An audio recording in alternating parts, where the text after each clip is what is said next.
పరిశుద్ధాత్మ త్రియేకతను తలంచుంటూ పరిశుద్ధ గ్రంథం నుండి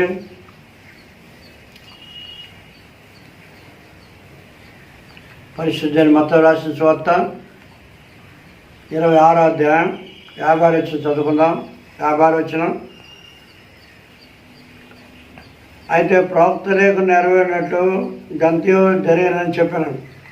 అప్పుడు శిష్యులందరూ ఆయన విడిచి పారిపోయి దేవతల పరిశుద్ధ వాక్యం మన కొరకు జీవించను కాక. ఆమె ప్రేమలో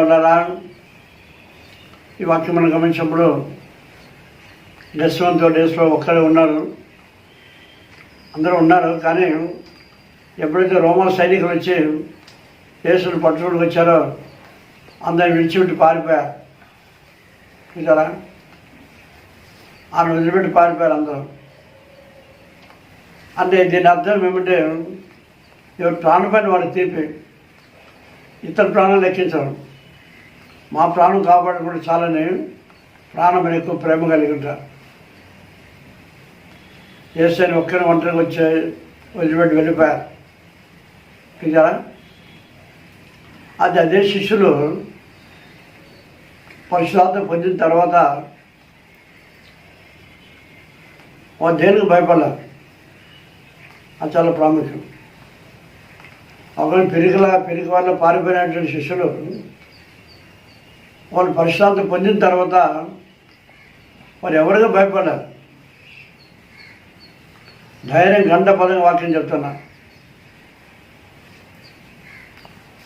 చూడండి, ఆ వాక్యాలు విని కూడా చాలామంది ఆశ్చర్యపడేవారు. పోదుకు ఆశ్చర్యపడ్డారు. ఇద్దరైన పామరు అని బిరుదొచ్చినారు. గలిలయ సముద్ర తీరాన వల్ల వేసుకుంటే చేపలు పట్టుకునేవారు. ఇద్దరైన ఈ కూడా రాదు. అటువంటి వారిని దేవుడు ఎన్నుకొని శిష్యులు ఏర్పాటు చేసుకున్నారు. వారు ప్రభువుగా నేర్చుకున్న బోధలు వారు బోధిస్తుంటే వారు ఆశ్చర్యపడారు అందరూ. చూడండి, అపొస్తలుల కార్యములు 4:12 అంటున్నా, మరి ఎవరెవరు రక్షణ కలగదు, ఈ నామం రక్షణ పొందలే కానీ ఆకాశం నుండి ఇవ్వబడిన మరి ఏ నామం రక్షణ పొందలేమన్నాను. చూసారా, మరి ఎవరిదో రక్షణ లేదంటున్నారు. ఏ నామం వేస్తున్నామన్న రక్షణ అని గంట పదలు ధైర్యంగా బోధిస్తున్నాం. అప్పుడు వారు 13 చూడండి, వారు పేతురు యోహాను ధైర్యం చూసినప్పుడు వారి విద్యలేని పాములని గ్రహించి ఆశ్చర్యపడలేదు కదా. విద్యలేని పాములని వారు ఆశ్చర్యపడ్డారు. దాన్ని ఏమనుకున్నా అంటే ఆశ్చర్యపడి 14 వచనం వారు ఏస్తూ కూడా ఉండేది గుర్తారు. చూసారా, 13 వచనంలోనే ఆఖరి లైన్లో వారు ఏస్తూ కూడా ఉండే వారు గుర్తించారు. వారు ఏస్తూ ఉన్నారు కదా, ఏస్తూ నేర్చుకున్నవారు. అందులో వారు అంత ధైర్యంగా మాట్లాడుతున్నారు, అద్భుత బోధన బోధిస్తున్నారు అని అనుకున్నాం. అంత ఏస్తూ ఆయన ఆ శరీరంలో కూర్చొని మనం నేర్చుకుంటేనే మన వాక్యం అంగీకరిస్తారు. వీరికి ఆశ్చర్యం ఉంటుంది. అంతేకాక వారు మీరు వాక్యం బోధించకూడదని చెప్పి నిర్బంధించారు వారు. చూడండి, 18వ వచనంలో అప్పుడు వారిని పిలిపించి మీరు వేస్తున్నామని బట్టి ఎంత మాత్రం మాట్లాడకూడదు, బోధింపకూడదని వారికి ఆజ్ఞాపించారు. అలా యేసు గురించి మాట్లాడకూడదు అన్నప్పుడు అందుకు పేతురు యోహాను వారిని చూసి దేవుని బట్టి మీ మాట వినట దేవుని దృష్టి న్యాయమా, మీరే చెప్పండి, మేము కన్నవాటిని విన్నవాటిని చెప్పకూడదేమని వారికి ఉత్తరం ఇచ్చేది కదా.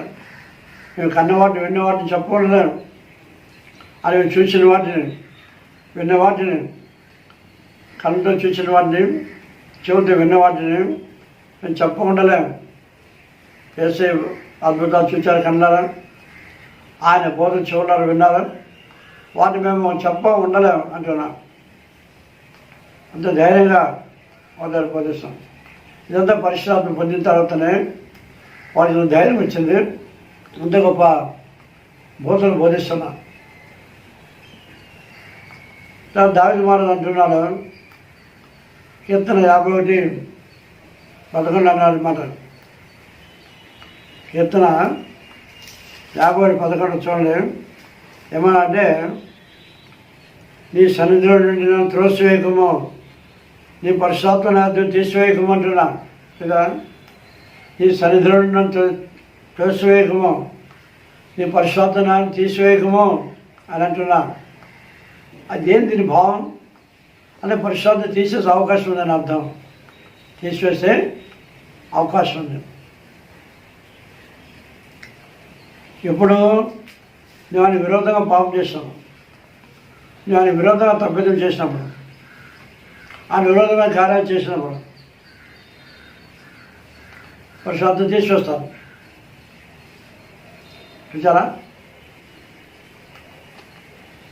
అందుకే ప్రతిరోజు నువ్వు ప్రార్థన చేసుకుని వెళ్ళాలి. ప్రతి నిత్యం మనము ఇల్లు వదిలేటప్పుడు ప్రార్థన చేసుకుని వెళ్తే ప్రభా ఈ దినమంతా ఈ మాట చెప్పాలి, ప్రభుత్వం కన్నెత్తి చెప్పాలి. ప్రభా ఈ దినమంతా మీ పరిశుద్ధాత్మ సహాయం నాకు దయచేయండి, మీ పరిశుద్ధాత్మ సహాయం నాకు దయచేయండి అని ప్రార్థించుకుంటే ఆత్మత నీకు సహాయం చేస్తాను. ప్రతిరోజు ఆత్మత సహాయం కోరుకోవాలి. ఒకసారి పరిశుద్ధాత్మ వదిలిపెట్టిపోయే అవకాశం ఉన్నాడు. 12 నాలుగు అనుకున్నాను చాలామంది. ఆ దేవుని విరోధం కార్యం చేసినట్టు వదిలిపోతుంది పరిశుద్ధాత్మ తండ్రి. కానీ మనం ప్రత్యేకం ప్రభుత్వాడు ప్రభావ ఈ దినమంతా మీ పరిశుద్ధాత్మ సహాయం తోడు దయచేయండి అన్నప్పుడు ఆయన తప్పకుండా సహాయం చేస్తాను.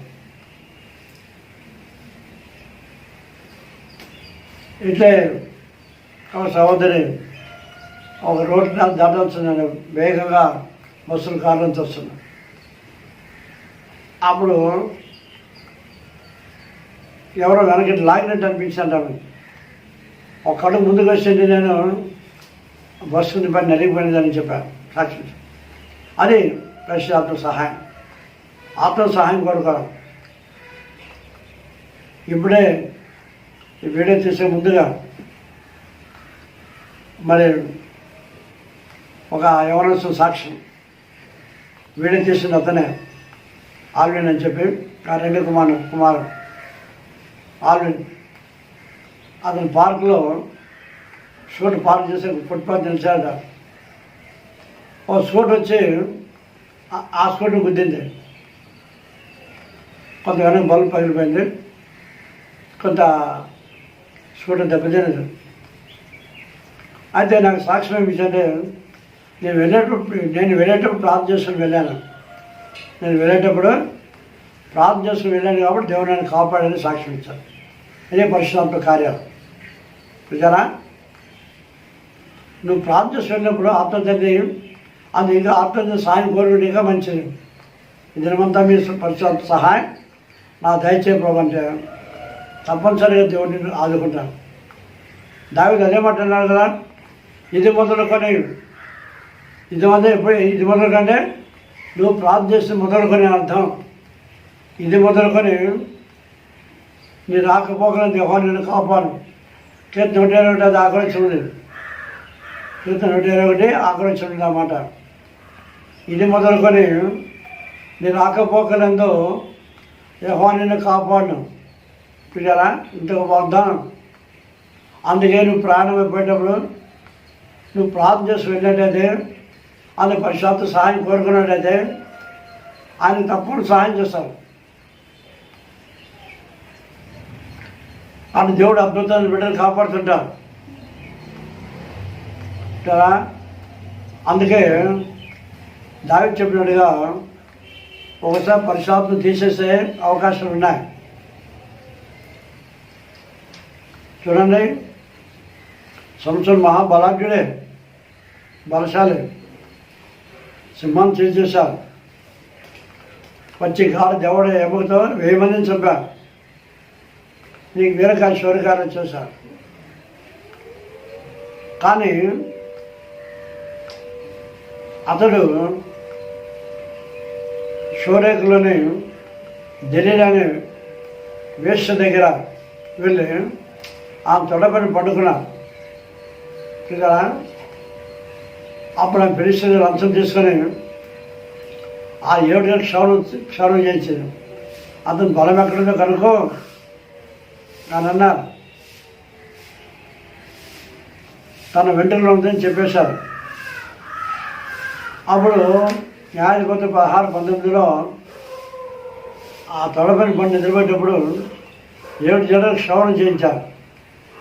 ఆవిడ సంవత్సరంలో లెమ్ము ఫిలిష్తీయుని పైకి వస్తున్నా, ఫిలిష్తీయుని మీదకి వస్తున్నా. అప్పుడు సంవత్సరం అనుకున్నారు. ఎప్పటిట్లు అని వాపెట్టారు. ఎప్పటిట్లు విడజిమ్ముకుంది అనుకున్నా, ఎప్పటిట్లు నా శక్తి నాలు ఉందనుకున్నా.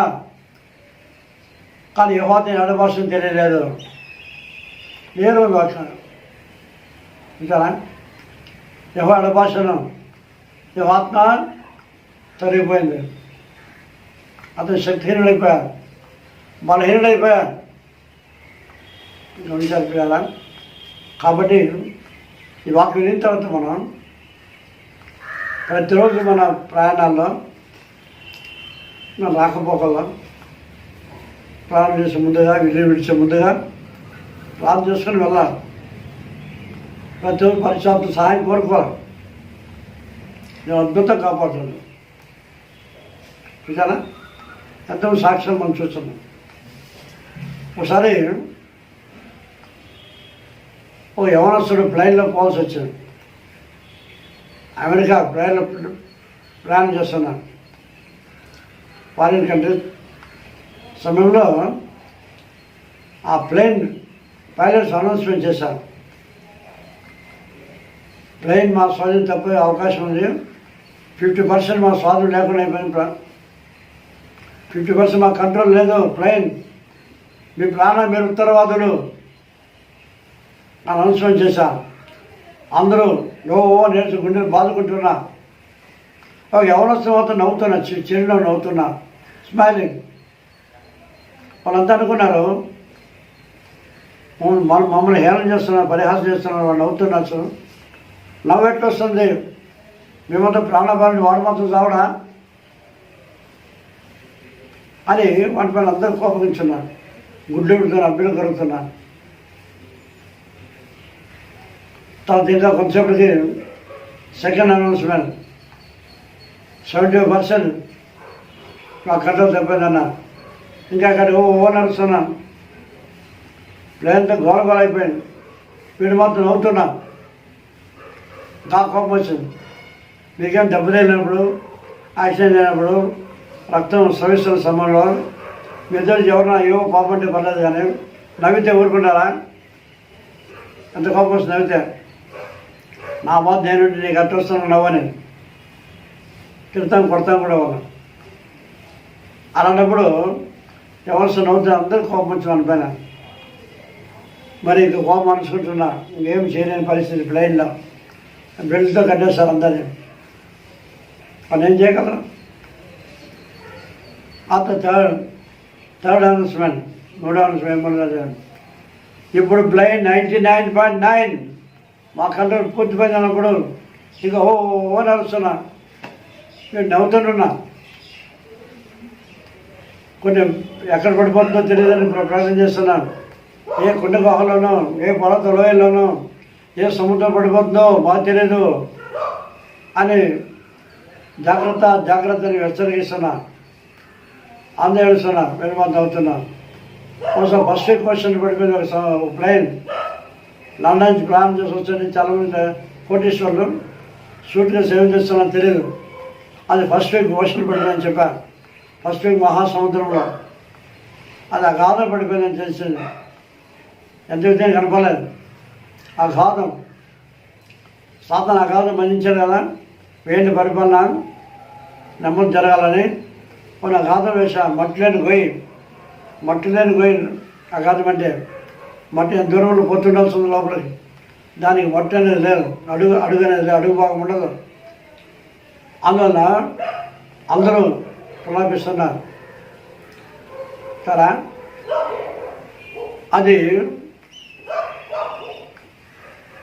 సరాసరి వెళ్ళి ఒక డెజర్ట్లో ల్యాండ్ అయిపోయాడు. ఇసుక ప్రదేశం ఎడారి ఇసుకలో కూరుకుపోయింది. అప్పుడు అందరూ మొత్తగా ప్రతి జీవుడు అనుకుంటూ బయటకు వచ్చారు. వాడిని పట్టుకున్న బయటకు వచ్చిన తర్వాత ఎలా మాకంతా మేము చచ్చిపోతామని నువ్వు ఒకటి బ్రతుకుతామని నవ్వుతున్నావా, అట్టొచ్చిన నవ్వు నీకు. వాడు అన్నాడు, నేనెందుకంటే మేము అది ఏడవాలండి, నేను ప్లేన్ ఎక్కే ముందుగా మా సంఘ పాస్టర్ ప్రార్థన చేశాను. నాకు తను మా తల్లిదండ్రులు ఇప్పుడు కూడా ప్రార్థన చేస్తున్నాను. నేను అమెరికా చేరేంత వరకు ఆ తల్లిదండ్రులు ప్రార్థన చేస్తున్నాను, సంఘం ప్రార్థన చేస్తున్నా కొరకు. నేనెందుకు భయపడాలి, నేనెందుకు మేము ఏడవాలి, నేనెందుకు భయపడా. అందులో నేను హ్యాపీ అవుతున్నా, దేవుడు నాకు రక్షిస్తానని సంతోషం నవ్వుకుంటున్నాను అని వాడు అంతా అర్థం చేస్తున్నా. అది ఆ ఒక్క వ్యక్తి అబ్బాయిని బట్టి ప్రేమ అందరూ రక్షించారు దేవుడు. చూసారా, ఆ ఒక్కరిని బట్టి ఆ ప్లేన్ కూర్చొని అందరూ దేవుడు రక్షించారు. రక్షించారా. ఇది మొదలుకొని మీరు రాకపోకలందు ఎవరిని కాపాడను. ప్రతి ఇంటి మనము ఇల్లు వదిలే ముందు నువ్వు ప్రార్థన చేసుకుంటే మంచిది, పరిశుభ్ర సహాయం కోరుకుంటే మంచిది. ఆ విధంగా చేసి అందులో దేవుని పొంది ఆ నిత్యత్వం వారు శ్వాసం ఉన్నట్టు ఆత్మతన్ని సహాయం చేసేది వచ్చును. ఆమె ప్రార్థన చేసుకుందాం. ప్రభా దాయమడ స్తోత్రం ఎంతో మాత్రం అద్భుతంగా ప్రభావ మీరు మాకు చెప్పిన మంచి దివ్య బోధకుడిగా స్తోత్రం రాజా. అందరూ వాక్యం ఫలింపు చేయండి. మరి ప్రభా విన్న ప్రతి ఒక్కరిని ఆశ్రయించాలని కోరుకునే సమాధానం ఇచ్చాడు, కుటుంబం ఉద్ధరించాడు. యేసు ద్వారా వేడుకొంటున్నాం తండ్రి. ఆమె ప్రభు యేసు క్రీస్తు కృపయు తండ్రి అయిన దేవుని యొక్క ప్రేమయు పరిశుద్ధాత్మక అన్యోన్య సహవాసం చేయని మనందరి మళ్ళీ మన ప్రభుత్వ పర్యంతం సదాకాలం తోడైండుగాక. ఆమె